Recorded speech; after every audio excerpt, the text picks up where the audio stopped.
প্রথম অংশ শোনেননি তাদের জন্য অনুরোধ করব, তারা প্রথম অংশটি শোনার পর আজকের এই এপিসোডের ঘটনাটি শোনার চেষ্টা করবেন, তাহলে আজকের এই শেষ অংশটি বুঝতে সুবিধা হবে। তো চলে যাব সেখানে যেখান থেকে গত এপিসোডে আমরা শেষ করেছিলাম। তুলারাশির লোকটি মাটিতে লুটিয়ে পড়ে গেল। তারপর হুজুর কিছু করার চেষ্টা করেও করেননি। তিনি তার ঘরের যেই জায়গাটাতে শুয়ে থাকতেন আর কি, সেখানে শুয়ে শুয়ে ভাবছিলেন এবং সবাইকে বলছিলেন, ঘাড়ুজালের মতো এমন শক্তিশালী জিন বলছে যে আমরা বিপদে আছি, কিন্তু কি সেই বিপদ? ঘাড়ুজাল জিনেরা কি বিপদে পড়েছে? পরের দিন সকালবেলা হুজুর যখন চলে যাবেন, মনসুর মিয়া ওনার যে স্ত্রী, ওনার স্ত্রী হুজুরের পায়ে পড়ে যান আর বলতে থাকেন, হুজুর আমার স্বামী আর বাচ্চাকে বাঁচানোর চেষ্টা করেন। হুজুরের মন গলে যায়, কিন্তু হুজুরের তো করার কিছুই নেই। তবে হুজুর এবার একটা ঠিকানা দেন এবং এটাও বলে দেন যে তিনি আমাদের বড় হুজুর, তার বয়স 70-এর উপরে। তিনি অবশ্য এই কাজগুলো অনেক আগেই বাদ দিয়ে দিয়েছেন। তো ওখানে যাবেন, আমার কথা বলবেন, সম্ভাবনা আছে যে উনি রাজি হবেন না, তবুও চেষ্টা করবেন, কারণ এই ধরনের কাজগুলো করার জন্য শারীরিক যেই সক্ষমতা দরকার হয় হুজুর সেটা হারিয়েছেন, যার কারণে উনি রাজি হবেন না। তাছাড়া উনি রাজি না হওয়ার কোনো কারণ নাই। যদি উনি মনে করেন যে আমি এই শেষ বয়সে এসে ওই ঝুঁকিটা নিতে পারেন, তাই ওনাকে বুঝিয়ে বলবেন। এই বলে হুজুর বিদায় নিয়ে চলে যান। সেই রাতে মনসুর মিয়ার বাড়িতে শুরু হয় ঝড় তুফান। প্রবল বেগে এই ঝড় তুফান হতে শুরু করে, সেই সাথে বৃষ্টিও হতে থাকে। আর বাইরে মনে হচ্ছে অনেকগুলো পায়ের শব্দ,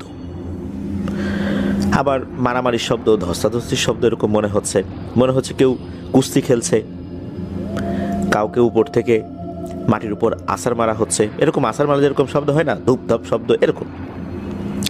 মনসুর মিয়া, তার বাবা আর তার বোন জামাই এক খাটে ছিল, আর মনসুর মিয়ার মেয়ে, মনসুর মিয়ার স্ত্রী এবং তার বোন এক খাটে ছিল। তারা এক রুমে ছিল। তারা ভয় পাচ্ছিল। হঠাৎ বিকট শব্দে কাঠের দরজাটি খুলে ভেঙে পড়ে যায়, আর প্রবল বাতাসের কারণে ঘরের ভেতরে থাকা কুপিটাও নিভে যায়। ঘর একেবারেই অন্ধকার। তারা সেই অন্ধকারেই দেখতে পায় দুটো ছায়া মারামারি করতে করতে ঘরের ভেতরে এসেও মারামারি শুরু করে দিল। এইগুলো দেখে মহিলাদের দুইজন তো সেন্সলেস হয়ে যান ওই সময়। মনসুর মিয়া সহ আরও যেই পুরুষ সদস্যরা ছিলেন তারা ভয়ে খাটের নিচে ঢুকে যান। আর তখনই মনসুর মিয়ার সেই হাতে ব্যথা হতে থাকে, আর খাটের নিচ থেকে উনি হাতের ব্যথায় চিৎকার করতে থাকেন। এক সময় ছায়া দুটি বেরিয়ে যায়। সেই রাত্রে তারা কুপি জ্বালিয়ে বসেছিল।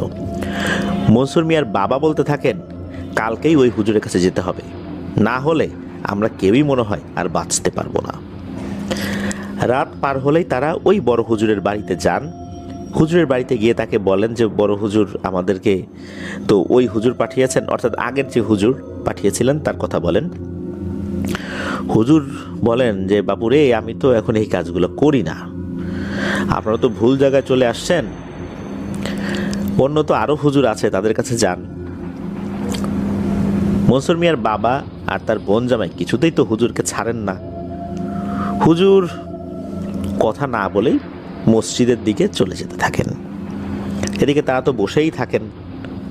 হুজুর একেবারে এশার নামাজ পড়িয়ে বাসায় ফিরে এসে দেখেন যে এরা এখনো বসেই আছে। হুজুরের মনটা এবার নরম হয়। হুজুর বলেন যে আপনারা মনে হয় অনেক মনে কষ্ট পেয়েছেন আমার কারণে, আমার কথার কারণে। আসলে এই কাজগুলো এখন আমি আর করি না, তার পেছনেও কারণ রয়েছে। আমি দেখি আগে খোঁজ নেই কি করা যায়, তারপর আপনাদের সাথে বসি। আপনারা আজ রাতে আমার মেহমান। পরের দিন সকালবেলা হুজুর সবাইকে নাস্তার ব্যবস্থা করেন। ওই রাত্রেও তাদের খাবার দাবার ব্যবস্থা করেছেন, থাকার ব্যবস্থা করেছেন। তো সকালে নাস্তার পর এনাদেরকে নিয়ে বসেছেন। তখন হুজুর বলেন যে আমার বয়স তো অনেক, যদি বয়স থাকতো তাহলে তো আমি চেষ্টার কোনো ত্রুটি করতাম না, আর তাও সেটার ফলাফল যদি 100 ভাগের মধ্যে 1 ভাগও থাকতো। আমি সব খোঁজ নিয়েছি রাত্রে। আমার ছেলে আছে একজন, সে পাকিস্তানের একটি মাদ্রাসায় পড়ায়। সে রওনা দিয়েছে 3 দিন আগে। কাল বা পরশুর মধ্যে সে চলে আসবে ইনশাল্লাহ। আল্লাহর রহমতে আমার ছেলেটাও আমার মতোই হয়েছে। ও আসলে দেখা যাবে কতদূর কি করা যায়। আর আমি কিছু শক্তিশালী জিনদের পাঠিয়েছি আপনাদের বাড়িটি পাহারা দেবার জন্য।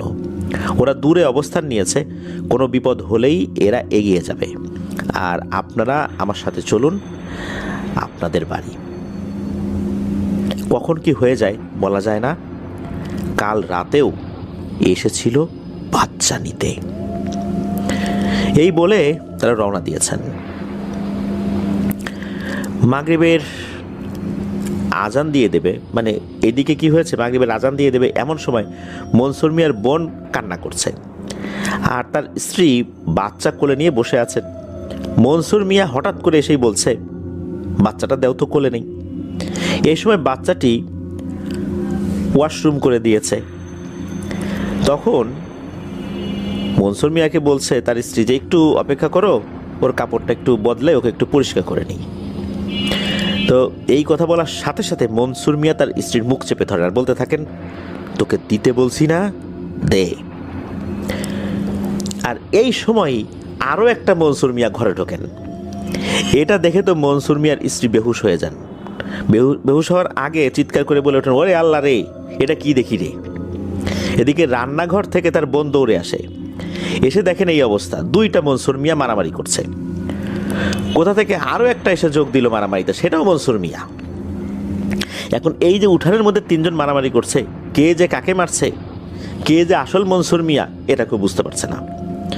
এদিকে তিনি তো দরজা বন্ধ করে জানালার ফাঁকা দিয়ে দেখছেন আর চিৎকার করছেন, কে কোথায় আসো, তাড়াতাড়ি আসো। মানুষ যখন আসা শুরু করেছে তখন মাগরিবের আজান দিয়ে দিয়েছে, আর ওই সময় ওই 3 জনই গায়েব হয়ে যায়। আর কিছুক্ষণ পর আসল মনসুর মিয়া আসেন। এসে শোনেন যে এই অবস্থা। সে বলে যে আমি তো ওষুধ আনতে গিয়েছিলাম, তোমাকে তো বলেই গেছিলাম। আর এর মধ্যে হুজুরাও চলে আসেন, তাকেও সব বলা হয় যেমন হয়েছে। হুজুর বলেন যে আর দেরি করা ঠিক হবে না, এদের ব্যবস্থা করতে হবে আজই। এই বলে হুজুর কিছুক্ষণ একা একটি রুমে ঢুকে পড়েন। রাত যখন আনুমানিক 9টা কি 10টা হবে, তখন হুজুর সবাইকে ডেকে বলেন যে আজ একটা অন্য ঘাড়ুজাল জিন এসেছিল বাচ্চাটিকে নেয়ার জন্য।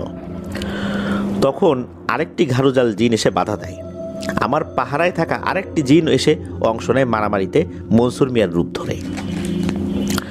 পুরো বাড়িটি একটি লাঠির সাহায্যে হুজুর ডাক দিয়ে দেন, আর বাসার সবাইকে বলেন আপনারা ঘরের দরজা দিয়ে ঘরের মধ্যেই থাকুন। আর হুজুর মনসুর মিয়াকে নিয়ে বাইরে বসে থাকেন। হুজুর সরাসরি জিন বন্দি করার প্রক্রিয়া শুরু করেন। হুজুর একটা জাল বিছিয়েছিলেন, ওই যে দাগটা দিয়েছিলেন ওই দাগ দিয়ে এমন একটা মায়াজাল সৃষ্টি করেছিলেন যাতে করে ওই জিনগুলো প্রবেশ করা মাত্রই ওই বাড়ি থেকে যেন আর যেতে না পারে। হুজুর রুকিয়া শুরু করেছেন। হুজুর এবার একটা ঘটির মতো দেখতে জিনিস বের করেন আর সেটি হুজুরের সামনে রাখলেন। আর এই মনসুর মিয়ার পুরো মুখের কাপড়, মানে পুরো মুখটাই কাপড় পরিয়ে দিয়েছেন আর কি, আর মুখটা বেঁধেও দিয়েছেন। আর সেই সময় মনসুর মিয়ার আবারও হাতে ব্যথা হতে শুরু হলো। হুজুর এবার দোয়া পড়ছেন আর একটা করে লাঠি দিয়ে বাড়ি দিচ্ছেন ওই যে ঘটিটা আছে না, ওই ঘটিটার উপরে। এবার আকাশ বাতাস কাঁপিয়ে ঝড় উঠে গেল। এমন ঝড় উঠে গেল যে এই রান্নাঘরের মধ্যে গাছ ভেঙে পড়ল, রান্নাঘর ভেঙে তছনছ, শুরু হলো হইচই। আতঙ্কিত হলে মানুষ যেরকম শব্দ করে ওই রকম হইচই শুরু হয়ে গেছে। এবার আকাশটা আরো কালো হয়ে গেল, অন্ধকারে পুরো আশেপাশে ভরে গেল। অনেকক্ষণ চিৎকার চেঁচামেচি হলো। আর এরকম চললেও অনেকক্ষণ। হঠাৎ করে ঝড়ের বেগ আরও বেড়ে গেল। হুজুরও জোরে জোরে দোয়া পড়তে থাকলেন। আর এই সব কিছু দেখছিলেন ঘরের মানুষরা ঘরের ভেতরের যেই বেড়া আছে, এই বেড়া যে ছিদ্র আছে সেটা দিয়ে। তো এইভাবে মনে হলো অনেকক্ষণ চলছে চলছে, হঠাৎ করে মনে হয়েছে মারামারি শুরু হয়েছে। টিনের চালে শুরু হলো মারামারি। টিনের চালের উপর যদি কয়েকটা বিড়াল উঠে মারামারি করে কিরকম হয়, ওই রকম। এক সময় হুজুরের সামনে একটি জিনিস এসে দাঁড়ালো। মনে হচ্ছে অন্ধকারের ভেতরে আর একটা জমাট বাঁধা অন্য আর একটা অন্ধকার। ওই অন্ধকার অবয়বটা এসে হুজুরের কাছে গম্ভীর কণ্ঠেই মিনতি করে বলতে থাকলো, হুজুর, আপনার কিন্তু ধারণাও নেই যে কি হতে চলেছে সামনে। দয়া করে আমার জিনদেরকে ছেড়ে দিন। লাখ লাখ জিন ও মানুষের প্রাণের সাথে জড়িত আছে এই সমস্যাটা। আপনার একটি সিদ্ধান্তের কারণে লাখ লাখ প্রাণ যাবে। এখানে যে অন্য আমার জাতির জিনেরা এসেছে, তারা এই বাচ্চাটাকে নিয়ে যাবে, মেরেও ফেলবে। আপনি এখন কিছুই বুঝবেন না, আপনি দয়া করে ছেড়ে দিন। হুজুর তো ছাড়তে নারাজ। জিনটি বলে, হুজুর, আপনার ধারণাও নাই যে আপনি কি ভুল করছেন। ওরা তো এটাই চায় যে আমরা আপনার কাছে বন্দী হই। আপনাকে আমি সব বলবো যদি বন্দী না হই ওদের হাতে। এটা আমার ওয়াদা আপনার কাছে। এই সমস্ত কথা শুনে হুজুরের মনে অন্য একটা চিন্তা আসতে থাকলো। ঘাড়ুজাল তো কারো কাছে এভাবে অনুনয় বিনয় করে না। ঘটনাটা কি? কেনই বা সে এরকম অনুনয় বিনয় করছে? নিশ্চয়ই ওদের গোত্রের আর একটা যে গ্রুপ রয়েছে তাদের সাথে এদের শত্রুতা হয়েছে। হুজুর যদি এদেরকে বন্দি করে তাহলে ওই গ্রুপটার সুবিধা। এ সমস্ত কথাবার্তা যখন শুনলেন, হুজুর মনে মনে সিদ্ধান্ত নিলেন যে উনি মুক্তি দেবেন। হুজুর তখন মুক্তি দিলেন সকল জিনকে। আর এটাও বললেন যে এই জিনদের নাম ধরে ধরে যে অমুক অমুক জিন বাচ্চাটাকে পাহারা দাও। হঠাৎ হুজুর আল্লাহ বলে চিৎকার দিয়ে ওঠেন। বাসার সবাই ভেবেছেন যে হুজুর মনে হয় বেঁচে নেই। চারদিকে সবকিছু নীরব হয়ে যায়। কেউ একজন দরজায় টোকা দিয়ে বলতে থাকেন, ভয় নেই, আপনারা দয়া করে বাইরে এসে হুজুর আর মনসুর মিয়াকে অন্য একটি ঘরে রেখে চলে আসুন। সবাই তো ভয় পাচ্ছিল বাহিরে যেতে। তারপর হুজুরের কথা চিন্তা করে ওটাই করা হয়। অন্য ঘরে তাদেরকে রেখে চলে আসেন সবাই। সকালবেলা তারা হুজুরের রুমে যান। গিয়ে দেখেন হুজুর যন্ত্রণায় কাতরাচ্ছেন। মনসুর মিয়ার বাবা হুজুরকে জিজ্ঞেস করেন, হুজুর, কালকে আসলে হয়েছিল কি? হুজুর এবার বলেন যে আমার ছেলে পাকিস্তান থেকে দেশে এসেছে, আমি খবর পাঠিয়েছি এখানে আসতে। সন্ধ্যা নাগাদ ইনশাল্লাহ সে চলেও আসবে। ও আসলে দেখি যে এই যে ওরা এত রহস্যময় কথাবার্তা বলছে, এটার আসল রহস্যই বা কি? আমি নিজেও বুঝতে পারছি না আসল রহস্যটা আসলে কোথায়। হুজুর এই কথাগুলো বলছিলেন আর বুকের মধ্যে হাত দিচ্ছিলেন। তখন জিজ্ঞেস করা হয়, হুজুর কি হয়েছে আপনার? হুজুর বলেন, দেখবেন? দেখেন তাহলে। এই বলে হুজুর তার পাঞ্জাবির যে বোতাম আছে এই অংশটা খুলে ফেলেন। এরপর লোকজন দেখতে পেলেন যে বুকের ডান দিকে মৌমাছি কামড়ালে যেমন লাল হয়ে যায়, ফুলে থাকে, তেমন ফুলে আছে। তো হুজুরকে জিজ্ঞেস করলো, হুজুর এটা কি? হুজুর বললেন, আমি নিজেও জানি না, কিন্তু আমার খুব কষ্ট হচ্ছে। মনে হচ্ছে কেউ বিষ ঢুকিয়ে দিয়েছে আমার শরীরে। আজ রাতেই অবশ্য ইনশাল্লাহ জানা যাবে সব রহস্য। ওদিকে তখনও মনসুর মিয়া অজ্ঞান। হুজুর বলল যে আমাকে একটু একা থাকতে দিন, আপনারা মনসুর মিয়ার একটু সেবা শুশ্রূষা করেন। সন্ধ্যা নাগাদ হুজুরের ছেলে এই মনসুর মিয়ার বাড়িতে এসে পৌঁছায়। এখন প্রশ্ন আসতে পারে, মনসুর মিয়ার বাড়ি সে কিভাবে চিনল? হয়তোবা জিনের রাস্তা বলে দিয়েছে। আর সেই সময় মনসুর মিয়া ছিল ধানের ব্যাপারী, তাই বেশিরভাগ মানুষই মনসুর মিয়াকে এবং তার বাড়ির ঠিকানা চিনত। হুজুরের ছেলে আসার পর দেখেন বাবার অবস্থা তো খুবই খারাপ। তখন জিজ্ঞেস করেন যে এটা কিভাবে হলো। তার বাবা তাকে জানায় যে রুকিয়ার সময় এমনটা হয়েছে। তখন কিন্তু ফোলাটা আগের থেকে বেড়ে একদম কালো হয়ে গেছে। হুজুরের ছেলে বলল, আব্বা এখানে কি এমন জিন আছে যার জন্য আপনি আমাকে ডাকলেন বাড়ি থেকে? আর জীবদ্দশায় তো আমি কখনো দেখিনি যে আপনি যে দাগে বসেছেন সেই দাগ পার হয়ে আপনাকে ক্ষতি করতে পারে কোনো জিন। কে সেই জিন? হুজুর বললেন, রাত হলেই বাবা সব জানতে পারবা। সেই রাত্রে আবার আগের মতো সব কিছু করা হয়, সবাইকে ঘরের ভেতরে ঢুকিয়ে দিয়ে আবার সেই রুকিয়ার আয়োজন করা হয়। হুজুর খুব কষ্ট করে উঠে গিয়ে তার ছেলের সাথে বসেছেন, আর পাশে রয়েছে মনসুর মিয়া। এবার মনসুর মিয়ার গায়ের উপর জিন হাজির করার চেষ্টা করা হয়, কিন্তু যতই দোয়া পড়ছে মনসুর মিয়া হাতের ব্যথায় টিকতেই পারছে না। একসময় মনসুর মিয়া আবারও হুঁশ হারান।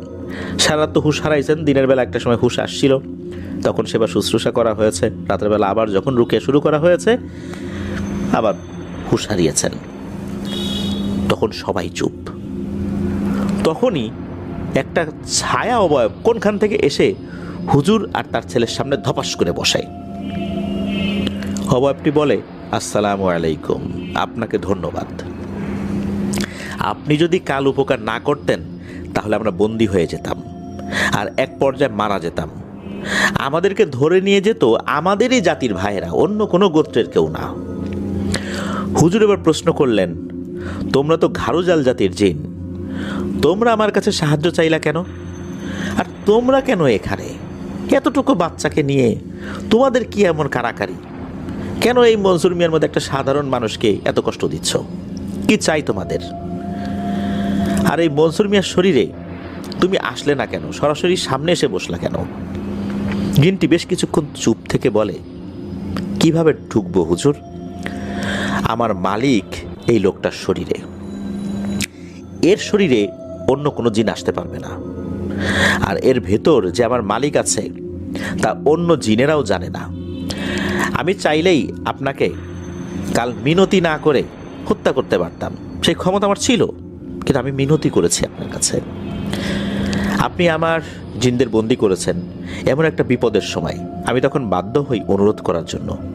এই লোকটার ভেতর আমার মালিক রয়েছে, আমার মালিককেও তো রক্ষা করতে হবে।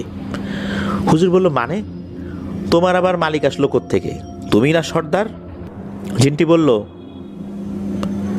আমি সর্দার কিন্তু মালিক নই। শুনুন তাহলে, এখন থেকে প্রায় অনেক বছর আগে আমাদের সম্রাটের দুটি সন্তান হয়, যমজ সন্তান। তাদের নাম রাখা হয় কালরিন, চাইরিন। তারা বড় হতে থাকে, আর আমাদের জাতির সবাই জন্ম থেকে কালো জাদু শিখত। এরাও কালো জাদু শিখত ছোটবেলা থেকেই। এদের কালো জাদুর পরীক্ষাও নেওয়া হতো মাঝে মাঝে। প্রথম পরীক্ষাতেই চাইরিন জিতে যায় আর কালরিন হেরে যায়। সেই থেকেই কালরিন মনে মনে হিংসা করত তার আপন ভাইকেই। কালরিনের লোভ ছিল সম্রাট হওয়ার। আমরা ঘাড়ুজাল জাতুর জিনেরা খুবই বদমেজাজি, অহংকারী আর ভয়ঙ্কর রাগীও বটে। কিন্তু এরা দুই ভাই ছিল দুই রকমের। কালরিনের জাদুর প্রতি টান বেশি। কালরিন ছোট থেকেই ভয়ঙ্কর ভয়ঙ্কর কালো জাদুর শিক্ষা লাভ করতে থাকে, যা ছিল এই বয়সে একদম বারণ। কালরিন খুব জেদি ছিল, আর চাইরিন ছিল খারাপ, তবে আমাদের দিক থেকে এটা তেমন খারাপ না। কালরিন বড় হয়ে সম্রাট হবার জন্য কালো জাদু শিখত আর অন্য জিনদের উপর প্রভাব বিস্তার করত। সে জিন হয়ে জিনদের উপর কালো জাদু করত এবং জিনদের শরীর দিয়ে কালো জাদু চর্চা করত। ধীরে ধীরে দুই ভাইয়ের মধ্যে ক্ষমতার নেশা বাড়তে থাকে। এরা দুই ভাই ভয়ঙ্কর জাদু করত, আর এর ফলে তাদের মধ্যে শত্রুতা বাড়তে থাকে। এই দুই ভাই যখন প্রাপ্তবয়স্ক হয় তাদের মধ্যে শক্তির লড়াই দেওয়া হয়, যেখানে কালো জাদু দিয়ে লড়াই হয়েছিল। দুই ভাই সমান ক্ষমতা দেখায়, শরীরের শক্তির লড়াইও এরা সমান ছিল। আর আমাদের কোনো গোত্র নেই, দলও নেই, আমাদের পুরোটাই হলো একটা জাতি। আমাদের সম্রাট তখন সিদ্ধান্ত নেন দুইজনকে তিনি সম্রাট বানাবেন। সেই অনুযায়ী আমাদের সম্রাট সিদ্ধান্ত নেন, কিন্তু চাইরিন একটা ভুল করে বসে। সে অন্য এক জাতির মেয়েকে নিয়ে চলে আসে এবং জানায় এই মেয়েকে সে বিয়ে করবে, যেখানে অন্য জিনদের এখানে আসাই নিষেধ। আর সে অন্য আর একটা জাতির একজনকে নিয়ে এসে বলছে সে বিয়ে করবে। এটা শুনে আমাদের সম্রাট খুবই মন খারাপ করলেন। এটা তো হতে পারে না, ঘাড়ুজাল জাতের জিনের সাথে অন্যদের আসলে মিশবে না। ঘাড়ুজাল জাতের জিন সম্পূর্ণই আলাদা। এদিকে সম্রাট তো মেনে নিতে পারছেন না, তবুও ইচ্ছের বিরুদ্ধে মেনে নিতে উনি বাধ্য হন। এই ফাঁকে সুযোগ পেয়ে যায় কালরিন। সে তার বাবার কানে বিষ ঢালতে থাকে, ছাইরিনের বিরুদ্ধে বিভিন্ন কথা বলতে থাকে। সে এমন একটা কাজ করছে যে অন্য জাতির মেয়েকে বিয়ে করছে, সে যদি সম্রাট হয় তাহলে আমাদের জাতিটাই বিলুপ্ত হয়ে যাবে।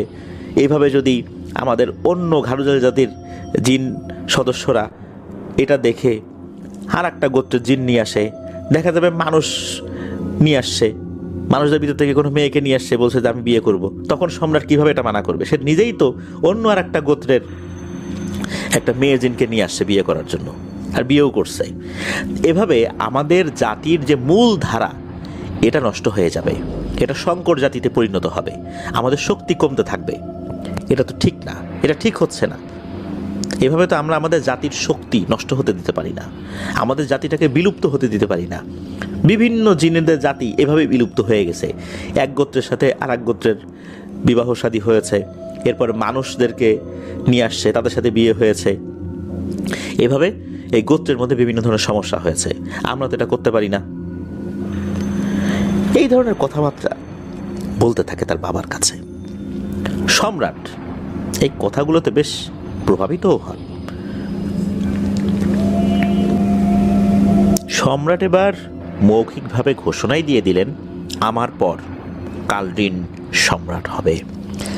এটা শুনে ছাইরিন যখন প্রশ্ন করে যে আমাদের দুইজনেরই তো সম্রাট হওয়ার কথা ছিল, এরকমই একটা চিন্তা করেছিলা, এখন আবার কেন কালরিন সম্রাট হবে? সম্রাট তখন এই প্রশ্নের উত্তর দেয় না। সম্রাট তার এই সন্তানকে এখন সহ্য করতে পারেন না। কিন্তু এই কালরিনের স্বভাব ছিল একদমই খারাপ।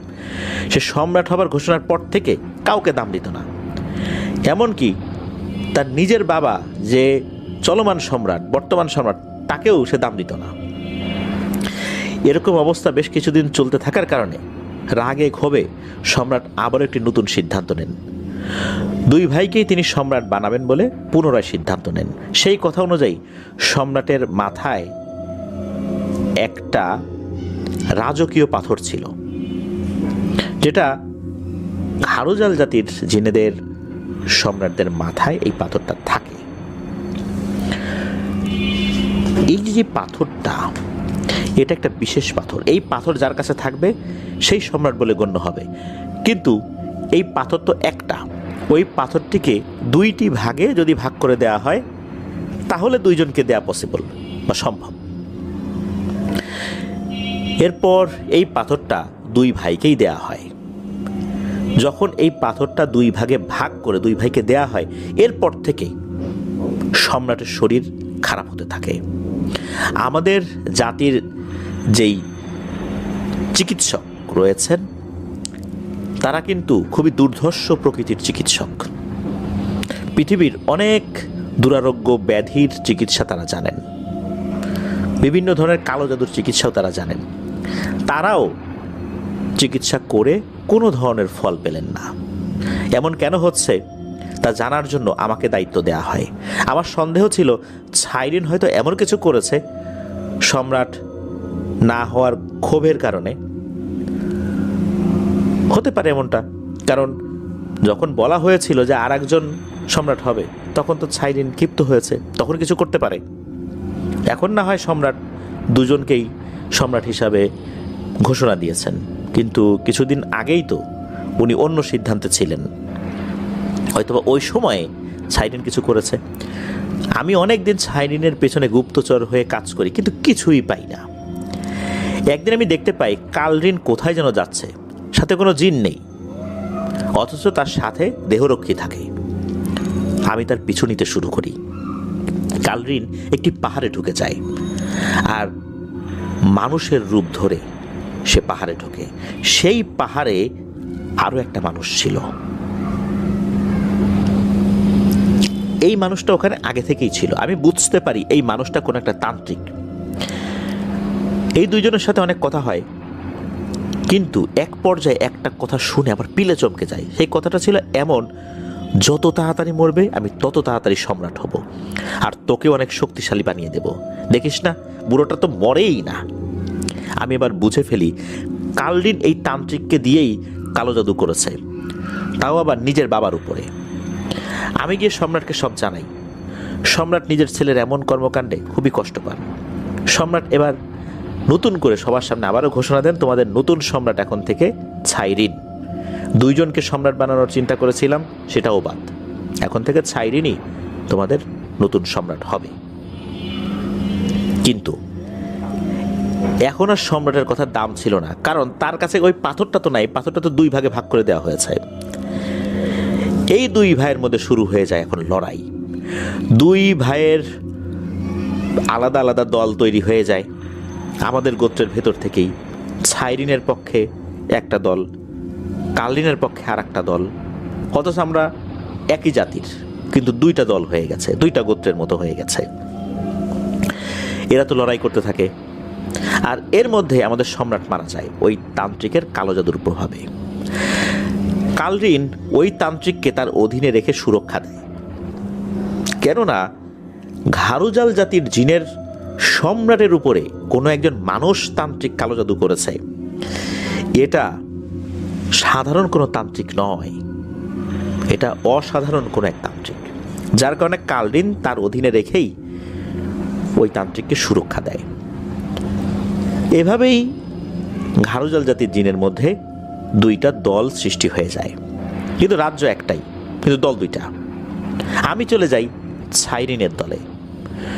যখন কারো বিচার করা হতো তখন দুই সম্রাটের সম্মতির প্রয়োজন হতো, আর এদের সিদ্ধান্ত হতো পূর্ব আর পশ্চিম। কেউ কারো সিদ্ধান্তকে পাত্তা দিত না। এইভাবে চলে যায় অনেক দিন। কালরিন মনে করে একাই সম্রাট হওয়ার বিভিন্ন ধরনের চিন্তা ভাবনা করতে হবে, পরিকল্পনা করতে হবে, এমনটাই সে ভাবে।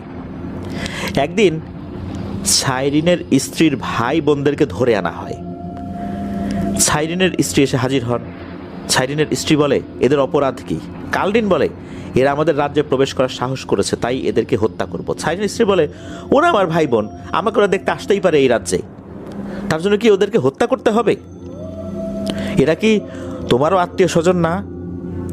তখন কালরিন খুবই অপমান করে ছাইরিনের স্ত্রীকে, আর ছাইরিনের স্ত্রীর যেই জাতি, সেই জাতিকে নিয়েও অনেক অশ্রাব্য কথা বলে। এতে ছাইরিন তার ভাইয়ের উপর আক্রমণ করে এবং তাদের দুইজনের মধ্যে ব্যাপক ঝামেলা সৃষ্টি হয়ে যায়। একটা পর্যায়ে কালরিন তাদেরকে ছেড়ে দিতে বাধ্য হয়, কিন্তু মনে মনে ক্ষোভ থেকেই যায়। কিছুদিনের মধ্যে ছাইরিনের একটা পুত্র সন্তান হয়, আর এই সুযোগটাই কাজে লাগায় কালরিন। সে ওই তান্ত্রিককে দিয়ে এক ভয়ঙ্কর কালো জাদু করায়, আর সেটি তার ভাবির হাত দিয়েই খাওয়ানো হয় খুব কৌশলে। বেহুশ হয়ে যায় ছাইরিন। যখন চোখ খোলে জানতে পারে তার ছেলেকে নিয়ে গেছে, সে রাগে তার সেনাবাহিনী নিয়ে হামলা করতে যায় ওই পাহাড়ে যেখানে ওই তান্ত্রিক ছিল। সেখানে নিয়ে যাওয়া হয় মূলত ছাইরিনের ছেলেকে। ছাইরিন সেখানে গেলে তাকে বলে দেওয়া হয় তার সম্রাটের যে পদ, এটা ছেড়ে দিতে হবে, আর এই পাথরটাও দিয়ে দিতে হবে। সন্তানের মায়ায় দুর্ধর্ষ এই ঘারুজাল জাতির জিন সে এটা দিয়েও দেয়, কিন্তু কালরিন সেই পাথরের সাহায্যে তার ছেলের রক্তেরও সাহায্য নেয়, আর তার ছেলের যেই রক্ত আর সেই যে পাথর, এই দুটোর সাহায্যে একটা পয়সার মধ্যে ছাইরিনকে বন্দি করে ফেলে। আর যখন সে রেগে গিয়ে তার ভাইয়ের সন্তানকে হত্যা করতে যাবে, তখন ওই তান্ত্রিক তাকে জানায়, এই ছেলেকে হত্যা করো না, কারণ এই ছেলের মধ্যে এমন একটা ক্ষমতা আছে যা দুটি ভিন্ন গোত্রের জিনেদের মিলনের মাধ্যমে তৈরি হয়েছে। এই ছেলেকে যদি 13 বছর বয়সে বলি দেয়া হয়, তাহলে কালরিন এমন একটা শক্তি পাবে যা অত্যন্ত বিরল শক্তি। তার ভিতরে এমন একটা শক্তি আসবে, সে একাই লক্ষ লক্ষ জিনের শক্তির অধিকারী হয়ে যাবে। লক্ষ লক্ষ জিনকে সে এক নিমিষে শেষ করে দিতে পারবে। সে যেখানেই যাবে, যত বড় জিনই হোক না কেন, কালরিনের কাছে মাথা নত করতে বাধ্য হবে। সে শয়তানের কাছাকাছি ক্ষমতা লাভ করতে পারবে। এ কথাগুলো যখন আমি শুনি আমি তখন খুব ভয় পাই। যারা যারা ছাইরিনের দলে ছিল সবাইকে এক এক করে বন্দি বানিয়ে মরুভূমির কাছে নিয়ে রেখে দেয়, মরুভূমির বিভিন্ন জায়গায় তাদেরকে বন্দি বানিয়ে রাখে। আর আমি এটাও শুনে নেই যে ছাইরিনকে কিভাবে মুক্ত করা যাবে। এই পয়সার মধ্যেই আমার মালিক। এই জন্য আমি বলেছি যে আমার মালিক এখানে। আমি সহ আমার অধীনে থাকা কিছু জিন লুকিয়ে লুকিয়ে বিভিন্ন জায়গায় ঘুরে বেড়াতে থাকি। এবার ছাইরিনের স্ত্রীকেও বন্দি বানিয়ে নেয়, আর ছাইরিনের স্ত্রীর রাজ্যে গিয়ে সেই রাজ্যের পুরো জিন জাতিকে একদম ধ্বংস করে দেয়। তার স্ত্রী এখনো ওখানেই বন্দি। কালরিন চায় তার চোখের সামনে সন্তানকে হত্যা করতে, অর্থাৎ কালরিন চায় ছাইরিনের স্ত্রীর সামনেই যেই বাচ্চাটাকে ধরে আনা হয়েছে, বন্দি করা হয়েছে, অর্থাৎ ছাইরিনের সন্তানকে ছাইরিনের স্ত্রী অর্থাৎ ওই বাচ্চার মায়ের সামনেই বলি দেবে, হত্যা করবে। আমি তখন চুপ করে জীবনের ঝুঁকি নিয়ে সেই পয়সাটি আর ওই পাথরটি নিয়ে পালিয়ে যাই। আমি আর আমার সাথীর এক গোপন স্থানে পালিয়ে আছি। এখন যা কালরিন জানে না। তারা আমাদের হন্যে হয়ে খুঁজছে, আর মাঝে মাঝে তার সেনাবাহিনী আমাদেরকে খুঁজে পায় আর আমাদের সাথে লড়াই হয়। আমরাও আবার পালিয়ে যাই। এভাবে লুকোচুরি খেলাই আমাদের চলছে। এই সমস্ত কথা শোনার পর হুজুর বলেন, তাহলে এই বাচ্চাটার সাথে তোমাদের শত্রুতা কি? এ তো একটা মানুষের বাচ্চা, এর সাথে তোমাদের তো কোনো শত্রুতা হওয়ার কথা নয়। জিনটা আবার বলা শুরু করে, আমি চুপ করে শুনে নিয়েছি যে ছাইরিনকে কিভাবে মুক্ত করা যায়। সেই অনুযায়ী ওই পাথর আর ওই পয়সাটি নিয়ে এসেছি। তার মধ্যে ছাইরিন বন্দি। তার মুক্তির জন্য আমি অনেক জায়গায় গিয়েছি, বড় বড় জিনদের সাথে দেখা করেছি, বড় হুজুর কবিরাদের সাথে দেখা করেছি, কিন্তু ছাইরিনকে মুক্তি করার একটাই উপায় রয়েছে। তার সন্তানের রক্ত দিয়ে ওই পাথরের মাধ্যমে কালো জাদু করলে ছাইরিন মুক্তি পাবে। কিন্তু ছাইরিনের তো একটাই সন্তান, তাও আবার কালরিনের কাছে বন্দি। ওই সন্তানকে যে কোথায় রেখেছে তা শুধু কালরিন ছাড়া আর কেউই জানে না। আমি একটা ভয়ঙ্কর কালো জাদু করি, এর ফলে ছাইরিন মুক্তি না পেলেও মুক্তির একটা আশা পায়। ওই পয়সাটির উপর যখন কালো জাদু করি, তার কারণ হলো ছাইরিন মুক্ত হতে পারবে না, কিন্তু কোনো মানুষের শরীরে ও মুক্ত হতে পারবে, কিন্তু ওই মানুষের শরীরে কোনো প্রভাব ফেলতে পারবে না, তাকে দিয়ে কোনো কাজ করাতে পারবে না। একটা আত্মা হয়েই ভিতরে থেকে যাবে। ভিতরে সে সব দেখবে, শুনবে, কিন্তু কিছু করতে পারবে না। সে যে মানুষের শরীরে থাকবে, সে সেটা দেখবে, সেটাও সে অনুভব করবে। সে যা করবে ছাইরিন সেটাও ফিল করবে। মানুষের শরীরটি যখন কষ্ট পায়, ওর ভেতরে থাকা ছাইরিনও কষ্ট পায়। তাই আমরা বিভিন্ন মানুষের শরীরে এই পয়সাটি দিতে থাকি, কিন্তু আমরা চাইলেই সবার শরীরে দিতে পারি না, তার অনুমতি লাগে। মনে যদি এক বিন্দুও ইতস্তত ভাব না থাকে বা ভয় না থাকে, তাহলে কিন্তু কাজ হবে না, এই পয়সা কাজ করবে না। এই পয়সার ভার সবাই নিতে পারে না। বেশিরভাগ মানুষ সাথে সাথে মারা যায়, সাথে সাথেও মারা যায়, আবার কিছুদিন পরেও মারা যায়। আর যারা মারা যায় না, তারা যদি তাদের পরিবার থাকে, যদি তাদের সন্তান হয়, এই সন্তানটা হবে জিন এবং মানুষের সন্তান। অর্থাৎ যেই ব্যক্তির শরীরে এই পয়সাটি থাকবে, তার যদি সন্তান হয়, তার ঔরসে যে সন্তান জন্ম নেবে সে জিন এবং মানুষের সন্তান হবে, কারণ তার শরীরে ছাইরিনের উপস্থিতি রয়েছে। আমরা অনেক খুঁজেছি, কিন্তু সঠিক শরীর পাইনি। যদিও ঠিক শরীর পেয়েছি, কিন্তু বাচ্চাটি জন্ম নেওয়ার সাথে সাথেই মারা যায়, অর্থাৎ ওই সন্তানটি বাঁচে না। এখন থেকে 2 বছর আগে যে ফয়েজ লোকটি ছিল, তার সন্তান জীবিত জন্ম হয়েছিল। আমরা খুব খুশি হয়েছিলাম, তার স্ত্রীকে আমরা পাহারা দিতাম। কিন্তু বাচ্চা জন্ম নেওয়ার 40 দিনের দিন রাতে কালরিনের অনুগত জিনেরা এসে আমাদের কাছ থেকে বাচ্চাটি নিয়ে মেরে ফেলে। কারণ বাচ্চাটি যদি জীবিত থাকে, তাহলে আমরা ছাইরিনকে মুক্ত করতে পারবো, আর বাচ্চাটি যদি মারা যায় তাহলে তো আমরা পারবো না। এখন মনসুর মিয়ার সন্তানকে আমরা নিয়ে যাব, তা না হলে বড় বিপদ হয়ে যাবে। কালদিনকে কোনোভাবেই আমরা আটকাতে পারবো না, তাকে আটকাতেই হবে। ছাইরিনের সন্তানের বলির যে আয়োজন করা হয়েছে সেই আয়োজনটা বন্ধ করার জন্য। আর এই বাচ্চাটির উপর যখন কালো জাদু করে রক্ত বের করে নেওয়া হবে তখন এই বাচ্চাটি মারা যাবে, কারণ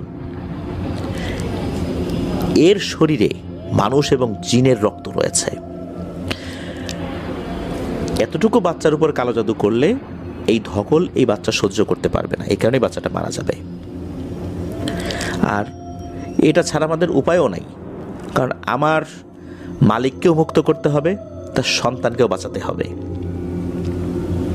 সবগুলো কথা হুজুর শুনলেন, বললেন এই বাচ্চাটা তো নিষ্পাপ, বাচ্চাটার তো কোনো দোষ নাই।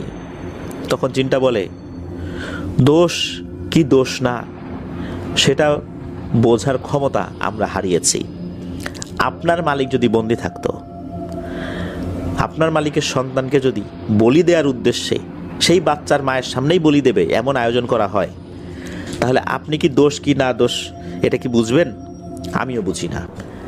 আপনার মানুষ হিসাবে এই জিনিস বুঝতেন না, আমরা জিন হিসাবে কিভাবে বুঝবো সেটাই বলেন।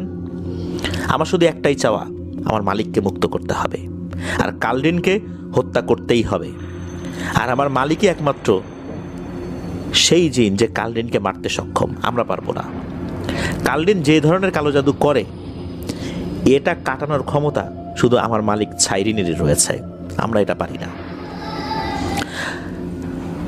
ওই জিনটা আরো বলে হুজুরের ছেলেকে যে তোমার বাবার বুকে ওটা কোনো সাধারণ ব্যথা নয়, এটা হলো আমাদের এক গোপন অস্ত্র, এটা আমাদের এক ধরনের লালা যা বিষের মতো কাজ করে, এর কোনো চিকিৎসা নেই।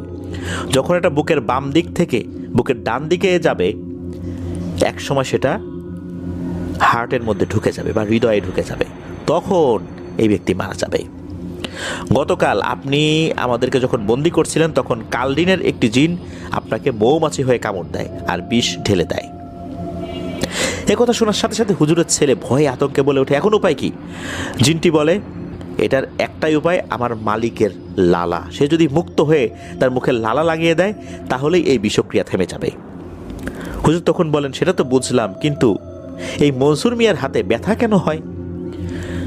তখন জিনটা বলে, মনসুর মিয়ার আশেপাশে যখন কোনো জিন আসার চেষ্টা করে বা ক্ষতি করার চেষ্টা করে তখনই তার হাতে ব্যথা হয়।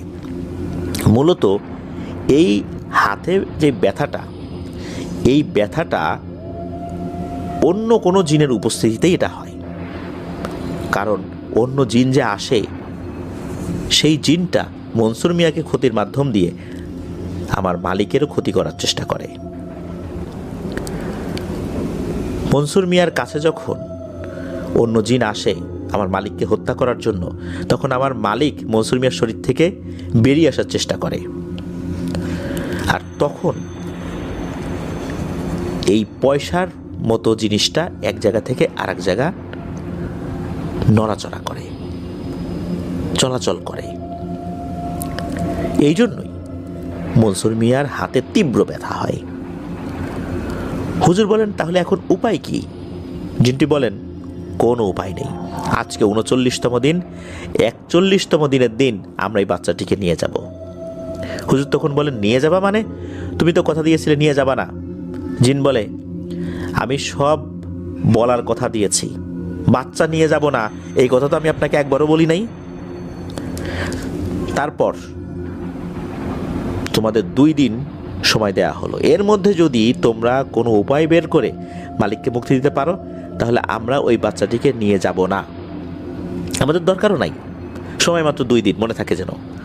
তোমরা যদি কোনো উপায় বের করো তোমাদের পদ্ধতি অনুযায়ী, দেখো পারো কিনা, কিন্তু মনে রেখো সময় 2 দিন, এরপরে কিন্তু আমরা কোনো কথাই শুনবো না।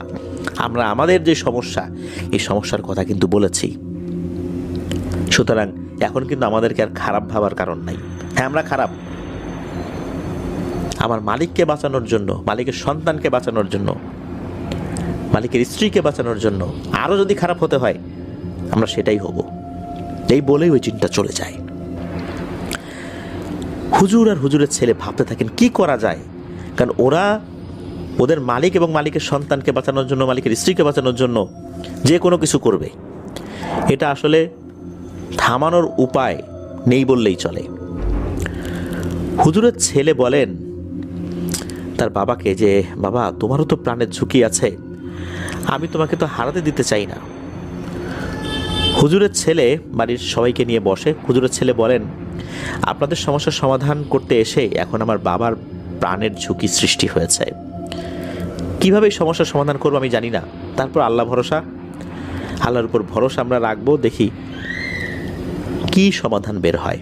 এই বলেই মনসুর মিয়া, হুজুর আর হুজুরের ছেলে গত 2 দিন থেকে একটা ঘরে ছিলেন, মানে ওনারা টানা 2 দিন একটা ঘরে ছিলেন। ছেলে বলেন যে এই 2 দিন আমাদেরকে ডাকবেন না।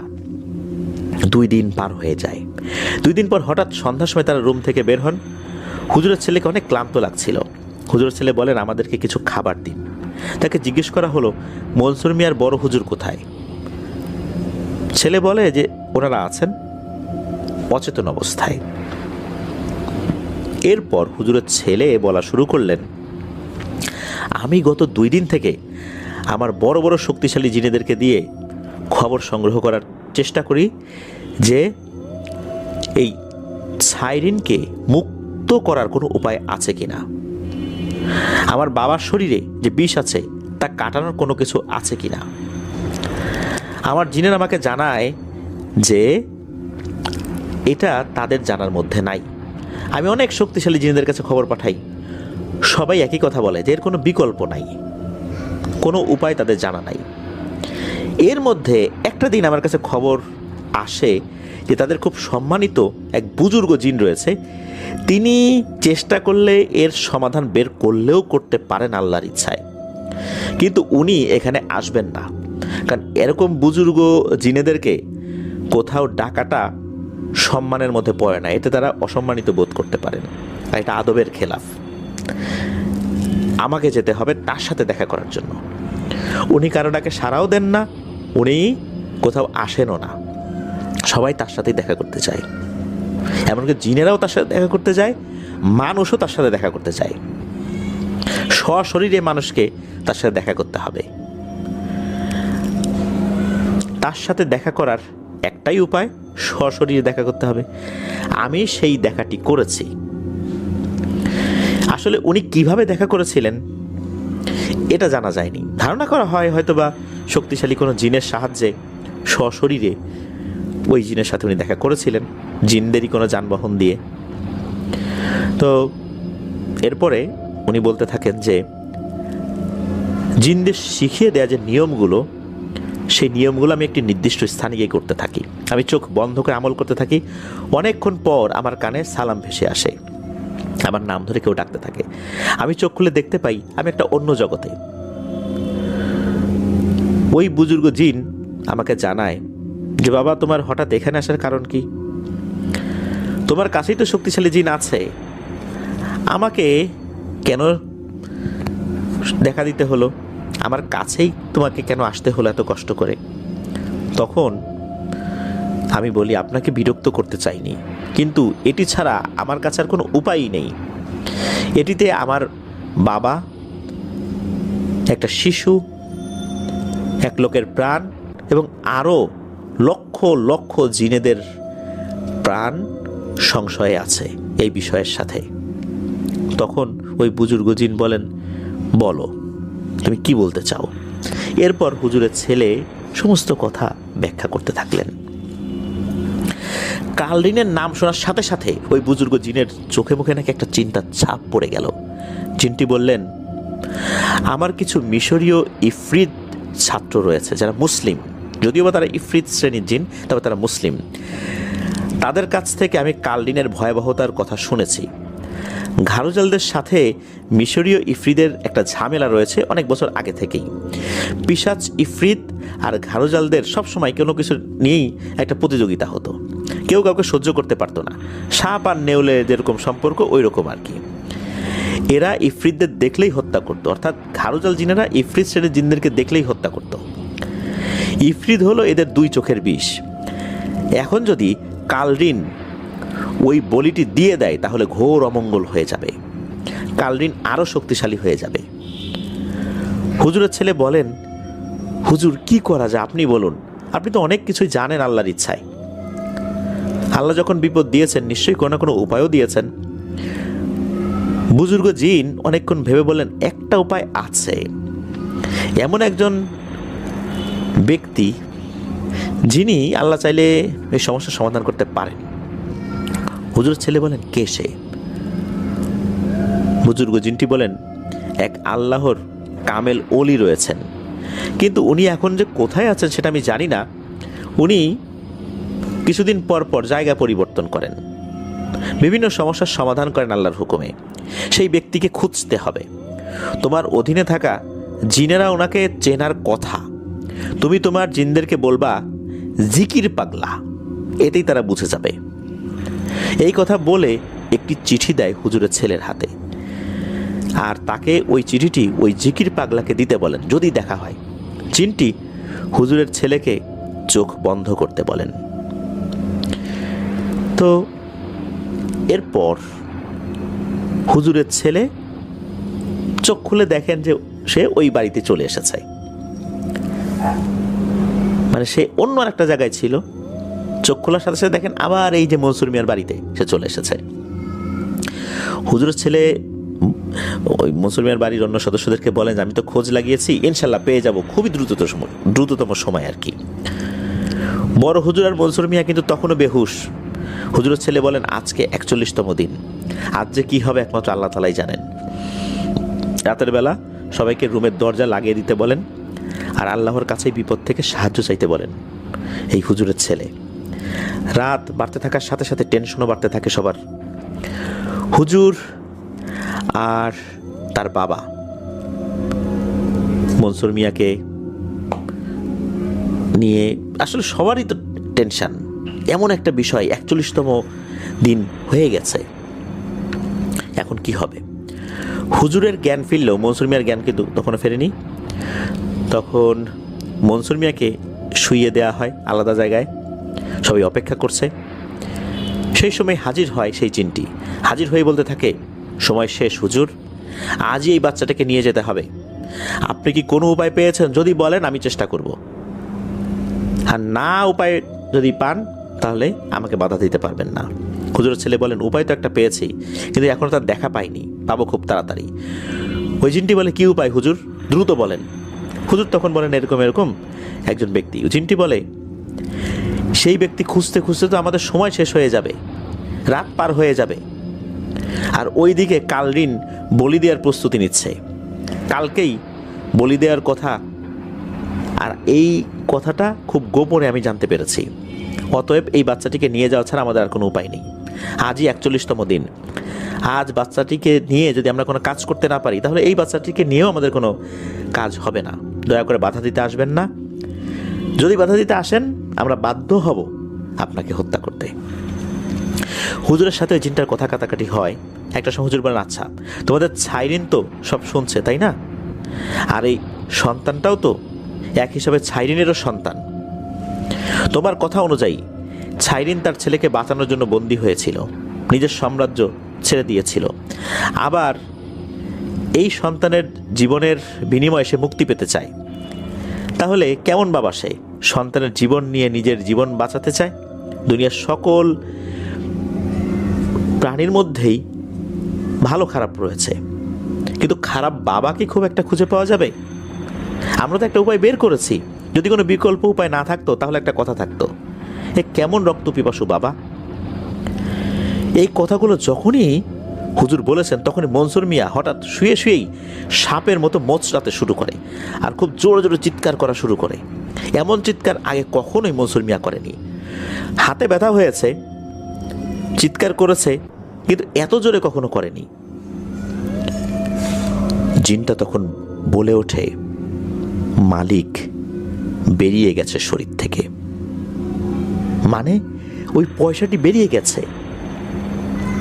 আপনি জানতে চাইছিলেন না বাবা কেমন হয়? বাবা এমনই হয়, যে নিজের সন্তানের জন্য নিজের সাম্রাজ্য নিজের প্রাণও দিয়ে দেয়। হুজুর ছাইরিনের এমন ব্যবহার দেখে বলেন, আমি ওয়াদা দিচ্ছি যে ছাইরিনকে আমি মুক্ত করব ইনশাল্লাহ, কিন্তু তোমাদের এই মানুষদের ক্ষতি করা এই যে অভ্যাসটা, এটা ছাড়তে হবে। জিনটা বলেন, আগে আমার মালিককে মুক্ত করুন, তারপর এই বিষয়ে আমরা কথা দিব। এই কথাগুলো যখন হচ্ছে তখন সেই জিনটাই বিচলিত হয়ে জানায় যে ঘাড়ুজাল আর মিশরীয় কিছু ইফরিতরা এখন হাত মিলিয়েছে, তারা এদিকেই আসছে এই বাড়িঘর উল্টে দিয়ে হলেও এই বাচ্চাটিকে হত্যা করবে। আর সেই সময় হুজুর বলেন আলহামদুলিল্লাহ। তারপর তিনি নিজে নিজে কথা বলা শুরু করলেন। তখনই মনে হচ্ছে দক্ষিণ দিক থেকে একটা দমকা হাওয়া তাদের এই দিকে আসছে।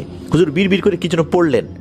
তারপর হুজুর হঠাৎ উঠে এসে মনসুর মিয়ার পরিবার যেই ঘরে দরজা বন্ধ করেছিল সেই ঘরে এসে ডাক দিলেন, কিন্তু কেউ আর ভয়ে দরজা খুলছে না। হুজুর বললেন যে আমি, খোলো, তবু কেউ খুলছে না। এবার মনসুর মিয়ার বাবা বললেন যে আপনি অমুক সূরাটা পড়ুন তো। তারপর হুজুরের ছেলে যখন সূরা পড়ল তখন বুঝতে পারলেন যে হ্যাঁ, কোনো সমস্যা নাই। কারণ মানা করা ছিল যে কোনোভাবেই যেন দরজা না খোলা হয়, যেহেতু সূরা পড়েছে তার মানে এটা কোনো খারাপ জিন না। ঘর থেকে হুজুর বাচ্চাটিকে কোলে নিয়ে বাইরে গেলেন, আবারও দরজা লাগিয়ে দিতে বললেন। অনেকক্ষণ হয়ে যায়, বাড়িতে এখন ঝড় উঠে গেছে, গাছপালাগুলো মনে হচ্ছে দুমড়ে মুচড়ে যাচ্ছে। ওদিকে আশেপাশের যে ঘর বাড়ি রয়েছে সেই বাড়ির লোকজনও কিন্তু টের পাচ্ছে কিছু একটা হচ্ছে। অন্ধকারে তারা সেই বাড়ির বেড়ার ফাঁকা দিয়ে কিছু দেখার চেষ্টা করলে ওইভাবে কিছু একটা দেখতে পারছে না। এদিকে বাইরে যে কি হচ্ছে এটা শোনাও যাচ্ছিল না তীব্র বাতাসের শব্দের কারণে।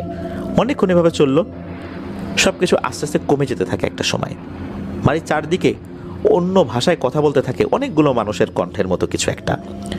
হুজুর তার বাবাকে ডাকতে থাকে, বাবা বাবা বলে। তার বাবা যখন উত্তর দেয় তখনই হুজুর আলহামদুলিল্লাহ বলে ওঠে। আর ওই বাচ্চাটা তখনও কান্না করেই যাচ্ছিল। এমন সময় মনসুর মিয়ার কণ্ঠ শোনা যায়। হুজুর তাদের অন্য ঘরে নিয়ে গেলেন আর বাড়ির সবাইকে বললেন আলহামদুলিল্লাহ, চিন্তা করবেন না, সব ঠিক হয়ে গেছে আল্লাহর রহমতে। এটা তো শুনে বাড়ির লোকদের খুশির আর শেষ নাই। স্বামী সন্তানকে ফেরত পাওয়া গেছে। পরের দিন সকালবেলায় তারা দৌড়ে যান সেই ঘরে যেখানে সবাই ছিল। গিয়ে দেখেন মনসুর মিয়ার স্ত্রী, তার স্বামী, সবাই ঠিকঠাক আছে আলহামদুলিল্লাহ। বাচ্চা ঠিক আছে, মনসুর মিয়ার স্ত্রী ঠিক আছে, মনসুর মিয়া ঠিক আছে। সবাই একে অন্যকে আলিঙ্গন করে। এই যে কি এক খুশির আনন্দ, তা আসলে না দেখলে বিশ্বাস করা যাবে না। সবাই তো খুশি, সবাই হুজুরকে অনেক ধন্যবাদ দেন। এরপর হুজুরের কাছে শুনতে চান আসলে হয়েছিলটা কি, কারণ তারা তো ঘরের মধ্যে ছিল, এর ভিতরে যে কী ঘটনা ঘটলো এটা তো আসলে জানা যায়নি। হুজুর এবার বলতে শুরু করেন যে সেই জিনের সাথে আমার যখন কথা হয় তখন আমার জিনেরা খবর নিয়ে আসে যে আমরা ওই পাগলা মানে জিকির পাগলার খোঁজ পেয়েছি। তাকে এই চিঠিটি দিলে তিনি আর দেরি না করে অজু করে আর সেই অজুর পানি আমাদেরকে দিয়ে দেন, আর বলেন ওই পাথরটি ধুয়ে সাথে সাথে পাথরটি ধুয়ে আর সাথে ওই পয়সাটি বের করে এটাও ধুতে হবে, মানে পাথর ধুতে হবে, পয়সাটি ধুতে হবে। বাচ্চাটির এক হাতে পাথর, অন্য হাতে পয়সাটি রেখে বাচ্চাটিকে এই পানি কিছুটা খাইয়ে দিতে হবে। ইনশাল্লাহ আল্লাহ চাইলে ভালো হয়ে যাবেন। তেমনটাই করা হয়। ধীরে ধীরে যখন বাচ্চাটির কান্না বাড়তে থাকে তখনই ওই কালরিনের জিনগুলো ইফরিদের সাথে এসে যায়, হামলা করতে থাকে। যে ইফরিতগুলো এই ঘাড়ুজাল জিনদের চোখের বিষ কালরিন নিজের স্বার্থ হাসিলের জন্য ইফরিতদের সাথে চুক্তি করেছিল। এদিকে এরা একসাথে চলে এসেছে হামলা করতে। আর আমি এইগুলো কাজ করার আগেই আমার কাছে আসা মুসলিম ইফরিতদের ডাকি, তারাও আসে। শুরু হয়ে যায় সাইরিন আর আমার ডাকা ইফরিদের সাথে কালরিন আর মিশরীয় ইফরিতদের লড়াই। অর্থাৎ একদিকে আমার ডাকা ইফরিদের জিনেরা সেগুলো রয়েছে, সাইরিনের অনুগত কিছু ঘাড়ুজাল জিন রয়েছে, এদিকে কালরিনের অনুগত ঘাড়ুজাল জিন আর মিশরীয় ইফরিত যারা কালরিনের অনুগত হয়ে এসেছে, এদের লড়াই শুরু হয়ে যায়। চারদিকে কি ভয়ঙ্কর একটা অবস্থা।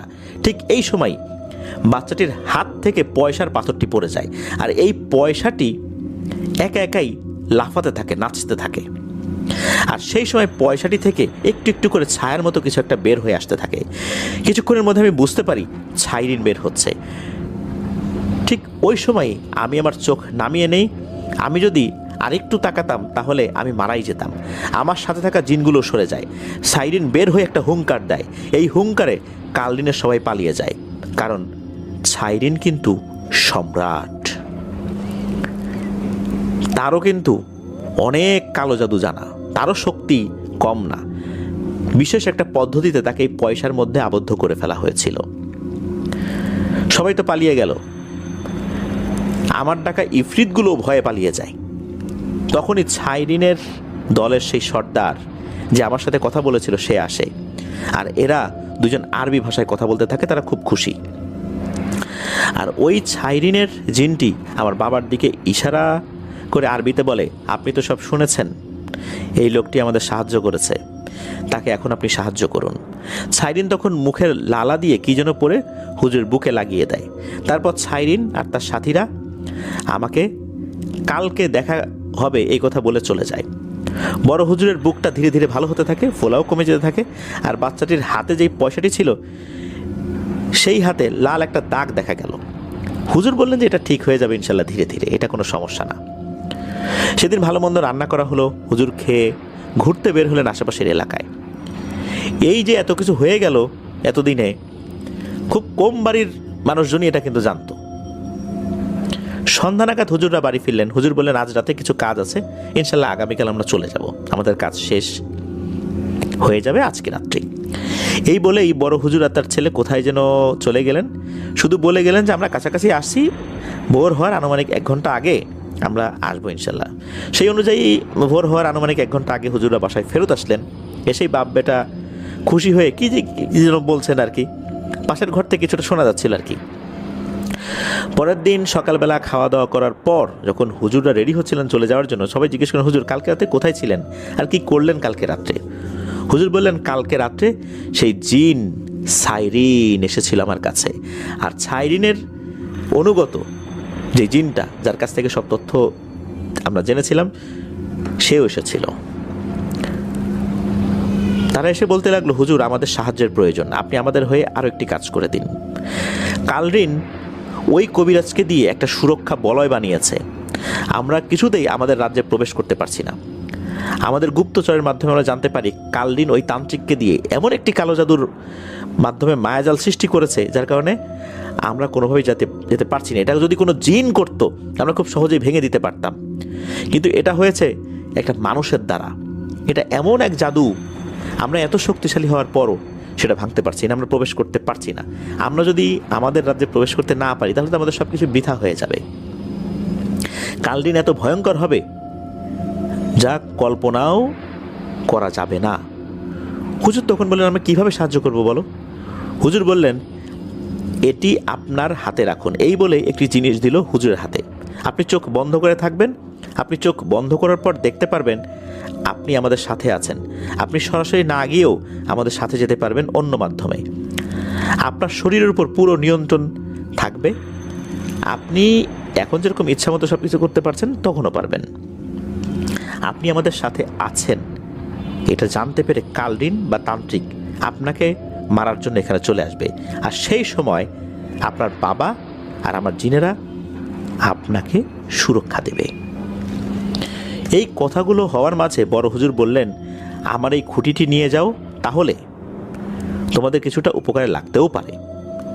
তোমাদের মনে আছে যে একটা ঘটিতে বন্দি করেছিলাম আমি তোমাদেরকে? এটি কোনো সাধারণ ঘটি নয়। এই ঘটিতে অসংখ্য জিনকে বন্দি করা যায়। এই ঘটিটা আমাকে উপহার দিয়েছিল একজন মুসলিম জিন সম্রাট। এই বলে ঘটিটি তার ছেলের হাতে দেন। ছেলেটি ওই ঘটি চোখ বন্ধ করে, ওই ঘটিটা হাতে নেন, চোখ বন্ধ করে দোয়া দূর পড়তে থাকে। এরপরে কিছুক্ষণ পর জিনটি বলে, হুজুর আমরা সেই সীমানার ভিতরে এখনও যেতে পারছি না।